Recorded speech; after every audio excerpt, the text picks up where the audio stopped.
Please like और subscribe the channel. Press the bell icon.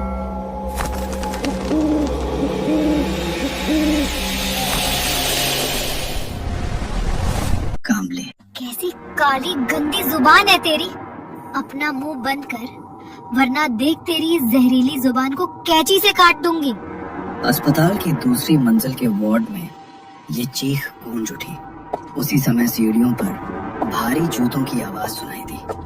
Inspector साहब तेजी से खाली बरामदे में चल रहे थे। उनके पीछे 2 सिपाही और अस्पताल के प्रमुख डॉक्टर जोशी भी कदम से कदम मिलाकर चल रहे थे। सर, मैं 2 दिनों के लिए मुंबई गया था। वहाँ हेलुसिनेशन नाम की मानसिक बीमारी पर एक कार्यशाला आयोजित की गई थी, जिसमें मुझे मुख्य अतिथि के रूप में बुलाया गया था।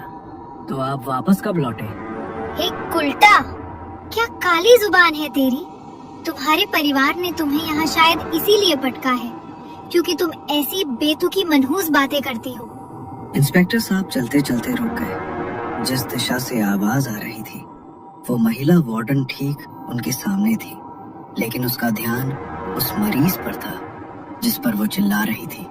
वो मुड़ी और अचानक इंस्पेक्टर को अपने ठीक पीछे खड़ा देख सहम गई। जरा बीच में से हटने की जहमत उठाएंगी? माफ कीजिए सर। मावशी डर कर एक तरफ हो गई। इंस्पेक्टर साहब ने आगे बढ़कर उस आधे खुले दरवाजे से भीतर झांका। कमरे में गहरा अंधेरा था। कोने में एक मरीज बैठा था जिसका चेहरा साफ नहीं दिख रहा था। बस उसके चश्मे के सफेद कांच अंधेरे में चमक रहे थे। इंस्पेक्टर ने महसूस किया कि उस मरीज की नजरें अपनी कोठरी से निकलकर सामने वाले कमरे पर टिकी थी। ये पीछे वाला कमरा किसका है? और आप कौन है? मैं यहाँ की वार्डन हूँ सर। मुझे सब मावशी कहते हैं। इंस्पेक्टर ने बिना कुछ कहे उस बंद कमरे का दरवाजा खोला। डूबते सूरज की तिरछी किरणें कमरे के गंदे फर्श पर पड़ी। कमरे से एक अजीब सी सड़ांध आ रही थी, मानो महीनों से सफाई ना हुई हो। इंस्पेक्टर की नजरें कमरे में घूमने लगी। बाईं ओर दीवार से सटे बिस्तर पर खून के सूखे हुए धब्बे थे। खिड़की का आधा कांच टूटा हुआ था और बाकी आधा फ्रेम में झूल रहा था। इंस्पेक्टर ने अपनी छोटी छड़ी से खिड़की को धकेला और नीचे देखा। नीचे कांच के टुकड़े बिखरे पड़े थे। खून के छींटे दीवार पर भी हैं। इंस्पेक्टर बाहर जाने ही वाले थे कि उनकी नजर फर्श के एक कोने पर अटक गई। वे ठिठक गए, वापस अंदर आए, झुके और उस चीज को गौर से देखा। ये तो किसी लड़की के हाथ की आधी कटी हुई उंगली है। कमरे के बाहर सन्नाटा छा गया। सब सांस रोके इंस्पेक्टर को देख रहे थे। हवलदार, जल्द से जल्द फॉरेंसिक टीम को यहाँ बुलाओ और उनके आने तक किसी को भी अंदर मत आने देना। इंस्पेक्टर साहब उस कमरे से बाहर निकल रहे हैं, तभी सामने वाले अंधेरे कमरे से, जहाँ वो चश्मे वाला मरीज बैठा था, एक महिला की भारी आवाज आती है। आखिरकार अंत हो गया। पर सच में अंत हुआ है या अंत की शुरुआत है? या शुरुआत से पहले ही अंत हुआ? जो भी हो, अंत में उसे मुक्ति मिल ही गई। मुक्ति। इंस्पेक्टर रुक गए और उस अंधेरे कमरे की तरफ देखने लगे। अपनों की मुक्ति के लिए किसी पराये की बलि देने वाली इस दुनिया में उसने किसी पराये के लिए बलि दी। बलिदान।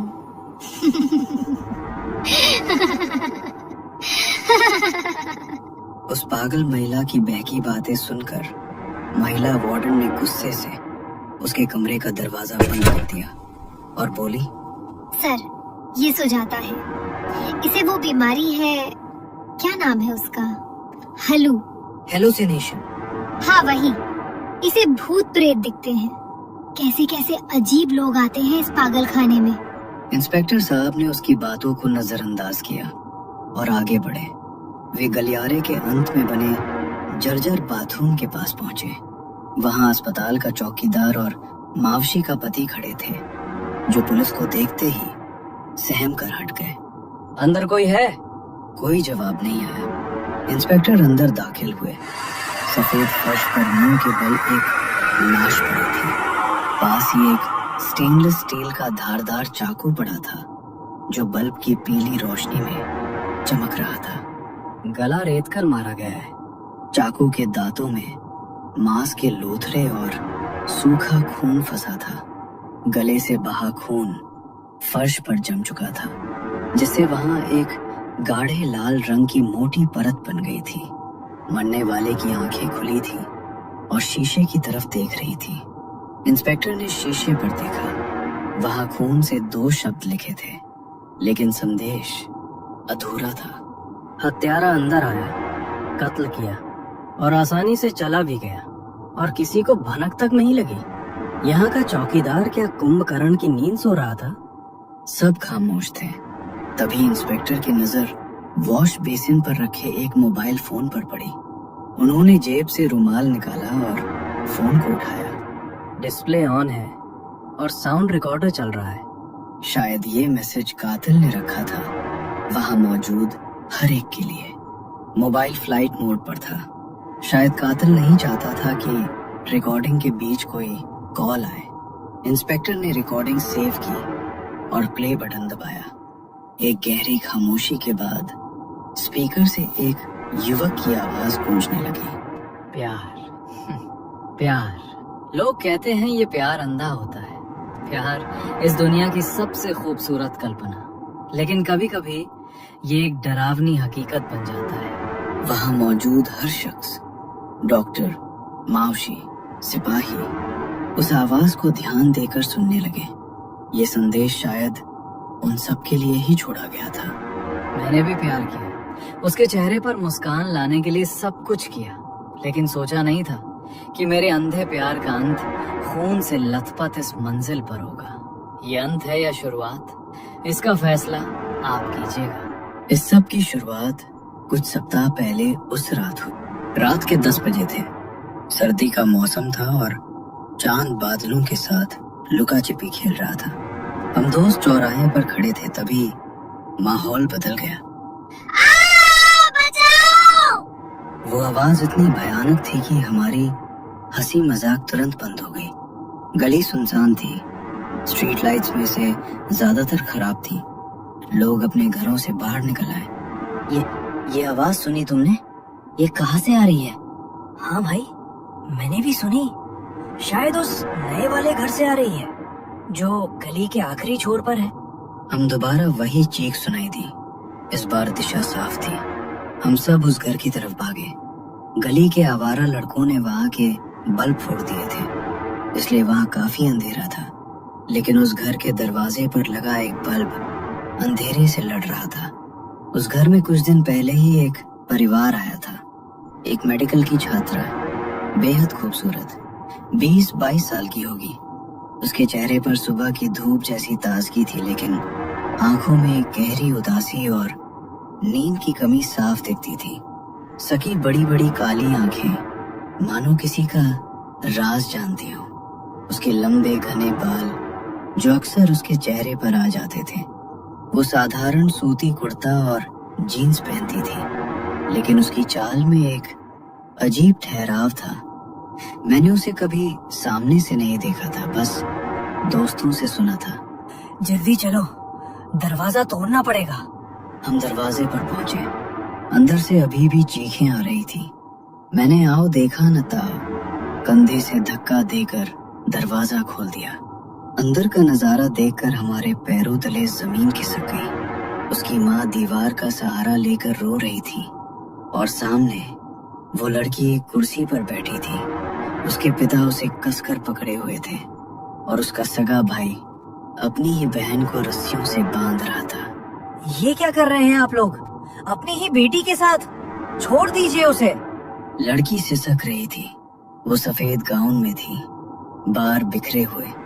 रस्सियों की रगड़ से उसकी कलाइयों से खून रिस रहा था। उसकी नीली आंखों में एक गहरी थकान थी, जैसे वो सदियों से लड़ रही हो। उसे देखते ही मेरे मुंह से बस एक ही बात निकली, कर्स्ड ब्यूटी, एक शापित सौंदर्य। घर के अंदर तनावपूर्ण माहौल था। लड़की की सिसकियां गूंज रही थी। पिता की पकड़ धीरे धीरे ढीली पड़ गई। उनकी उंगलियां कांपने लगी और फिर जैसे उनकी सारी ताकत खत्म हो गई हो, वे वहीं जमीन पर बैठ गए। अपने दोनों हाथों से चेहरा ढककर वे फूट फूट कर रोने लगे। ऐसा लग रहा था जैसे उनके कंधों पर पूरी दुनिया का बोझ आ गया हो। शांत हो जा मेरी बच्ची, भगवान के लिए शांत हो जा। तेरी माँ यही है, तुझे कुछ नहीं होने देगी। माँ ने उसके चेहरे से बाल हटाए।